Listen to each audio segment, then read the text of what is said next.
Untuk menangani peserta didik yang mengalami kesulitan belajar, guru perlu mengetahui bagaimana cara mengelola kelas dengan baik, bagaimana menempatkan peserta didik berkesulitan belajar bersama dengan peserta didik yang memiliki kemampuan berbeda di sekolah inklusi, dan bagaimana mengatasi berbagai problem-problem yang kemungkinan akan terjadi selama proses pembelajaran.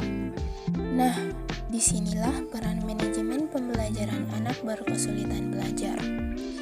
Jadi, manajemen pembelajaran anak berkesulitan belajar dapat membantu guru dalam merencanakan, mengorganisasikan, mengendalikan, serta mengevaluasi pembelajaran yang telah dilakukan sesuai dengan karakteristik peserta didik berkesulitan belajar, sehingga pembelajaran dapat terlaksana secara efektif dan efisien. Untuk mencapai tujuan pembelajaran, guru harus profesional dalam mengelola pembelajaran. Berdasarkan Peraturan Menteri Nomor 17 Tahun 2007 tentang Standar Kualifikasi Akademik dan Kompetensi Guru, guru yang profesional dalam mengajar harus memiliki 4 kompetensi mengajar, yang diantaranya kompetensi pedagogik, kompetensi kepribadian, kompetensi sosial, dan kompetensi profesional. Anak berkesulitan belajar disebabkan karena disfungsi sistem saraf otak. Hal ini dapat terjadi sepanjang rentang hidup. Akibatnya, ketidakmampuan dalam membaca, menulis, dan berhitung. Tetapi bukan disebabkan karena gangguan penglihatan, gangguan pendengaran, gangguan intelektual, emosional, budaya, dan ekonomi. Dari segi akademik, anak berkesulitan belajar dapat diklasifikasikan menjadi 3, yaitu diskalkulia, disleksia, dan disgrafia. Diskalkulia atau kesulitan berhitung. Anak dengan diskalkulia mengalami gangguan untuk memahami angka dan simbol matematika, kesulitan dalam penulisan angka, dan sulit menerapkan matematika dalam kehidupan sehari-hari. Disleksia atau kesulitan membaca ditandai dengan karakteristik seperti penghilangan huruf, suku kata, akhiran kata, penggantian kata atau huruf, pembalikan kata, suku kata atau huruf, mengubah urutan kata dalam kalimat, dan mengabaikan tanda baca.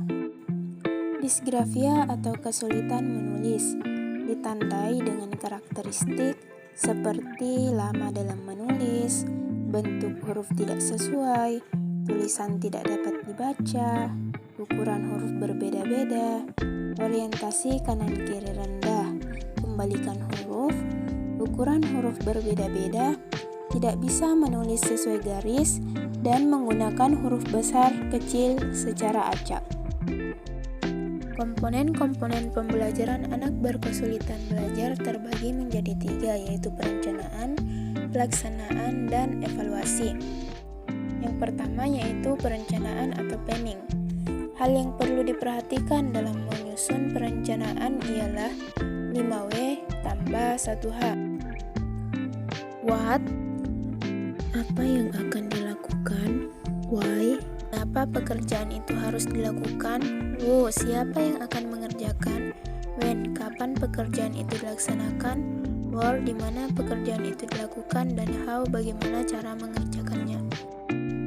Selanjutnya yaitu komponen yang kedua, yaitu pelaksanaan. Dalam tahap ini, guru melakukan interaksi belajar mengajar dengan menerapkan strategi, metode, dan teknik pembelajaran serta pemanfaatan seperangkat media sesuai dengan perencanaan yang telah disusun. Pelaksanaan pembelajaran mencakup 3 kegiatan, yaitu pendahuluan, kegiatan inti, dan penutup. Pendahuluan sebagai upaya guru dalam menyiapkan siswa secara fisik dan psikis untuk mengikuti pembelajaran. Sedangkan kegiatan inti ialah proses pembelajaran untuk mencapai kompetensi dasar yang dilakukan secara interaksi, inspiratif, menyenangkan, menantang, serta memotivasi siswa untuk aktif. Kegiatan yang terakhir ialah penutup. Guru bersama siswa membuat satu rangkuman konsep-konsep materi yang telah diajarkan pada pertemuan tersebut, melakukan penilaian hasil belajar dan memberikan evaluasi belajar untuk mengukur tingkat kemampuan siswa. Komponen pembelajaran anak berkesulitan belajar yang terakhir ialah evaluasi. Evaluasi ini bertujuan untuk mengetahui keberhasilan pencapaian tujuan, penguasaan siswa terhadap pembelajaran, serta ketepatan atau efektivitas metode mengajar. Keberhasilan evaluasi tergantung prosedur evaluasi yang dilakukan. Adapun prosedur evaluasi terdiri dari perencanaan evaluasi, pelaksanaan evaluasi, dan mengelola data. Manajemen pembelajaran merupakan usaha untuk mengelola pembelajaran yang meliputi perencanaan, pelaksanaan, dan evaluasi pembelajaran guna mencapai tujuan pembelajaran secara efektif dan efisien. Adapun tujuan manajemen pembelajaran yaitu yang pertama, meningkatkan kemampuan atau prestasi belajar siswa dengan berupaya memaksimalkan pembelajaran dan potensi yang dimiliki peserta didik. Yang kedua, menghilangkan atau mereduksi hambatan-hambatan pembelajaran melalui perencanaan yang baik. Yang ketiga, pengaturan lingkungan fisik, sosial, dan emosional sehingga dapat mendukung peserta didik dalam proses pembelajarannya. Dan yang keempat, membimbing peserta didik berdasarkan karakteristik dan kebutuhan mereka masing-masing. Adapun manfaat dari manajemen berkesulitan belajar. Yang pertama, sebagai perencanaan pembelajaran, di mana hal ini menyusun perencanaan yang merupakan langkah awal dari implementasi manajemen pembelajaran. Dengan menyusun tujuan pembelajaran yang akan dicapai sebagai acuan dalam penyusunan perencanaan pembelajaran yang akan dibuat. Yang kedua, melalui pembelajaran yang dikelola dengan baik akan mengarahkan kepada pencapaian tujuan pembelajaran, yaitu pada 3 domain yang harus ada dalam setiap pelaksanaan proses pembelajaran, diantaranya domain kognitif, afektif, dan psikomotor. Yang ketiga, pengelolaan kelas yang berkaitan dengan pengelolaan siswa yang dapat dilakukan melalui pembelajaran individu di ruang sumber, dan pengelolaan fisik yang berkaitan dengan bagaimana manajemen pembelajaran memodifikasi lingkungan fisik agar berdaya guna dalam proses belajar mengajar. Selanjutnya itu yang keempat, membentuk jiwa kepemimpinan dalam pembelajaran. Bagi guru yang berperan sebagai manajer, berarti bahwa guru menjadi pemimpin di dalam kelas. Sedangkan bagi siswa, jiwa kepemimpinan yang diharapkan adalah bagaimana siswa dapat bertanggung jawab terhadap diri sendiri. Dan manfaat terakhir dari manajemen berkesulitan belajar ialah peningkatan hasil belajar siswa sebagai cerminan peningkatan mutu dalam pembelajaran. Bentuk-bentuk pengelolaan manajemen pembelajaran anak berkesulitan belajar terbagi menjadi 3, yaitu pembelajaran kooperatif, tutor sebaya, dan pembelajaran di ruang sumber.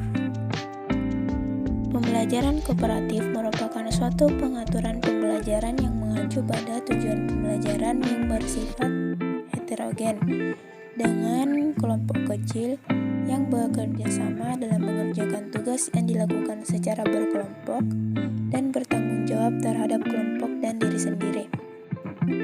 Keuntungan pembelajaran kooperatif diantaranya 1. Melalui kerjasama dan interaksi di dalam kelompok, terjadi hubungan yang positif dengan siswa lain. Yang kedua, melalui kelompok, siswa berkesulitan belajar mendapatkan banyak kesempatan untuk bertukar pendapat. Yang ketiga, hubungan yang positif dan kesempatan untuk mengemukakan pendapat dapat meningkatkan kepercayaan diri anak. Yang keempat, diharapkan anak mampu memperoleh pengetahuan. Yang kelima, siswa dapat belajar menghargai pendapat temannya sendiri. Dan yang keenam, pembelajaran yang dikemas dengan bermain sambil belajar, dengan merancang pembelajaran yang lebih interaktif dengan melibatkan semua siswa.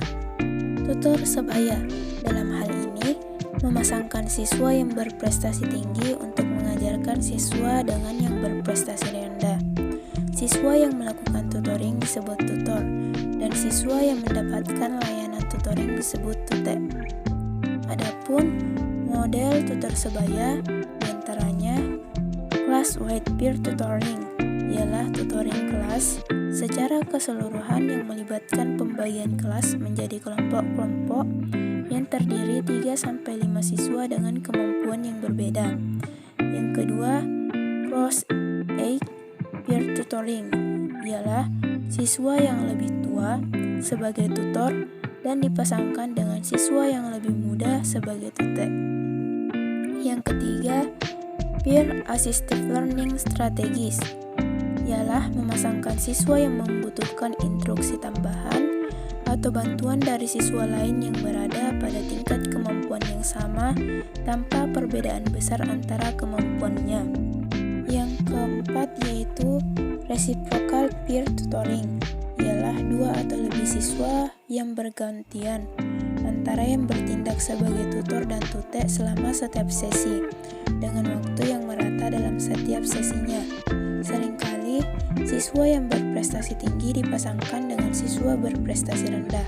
Dan yang terakhir yaitu yang kelima, some age peer tutoring, ialah tutor yang berusia tidak lebih dari 1 tahun atau 2 tahun dipasangkan untuk meninjau kembali konsep kunci. Yang memiliki pemahaman serupa harus memiliki pemahaman yang sama tentang materi dan konsep konten. Pembelajaran di ruang sumber.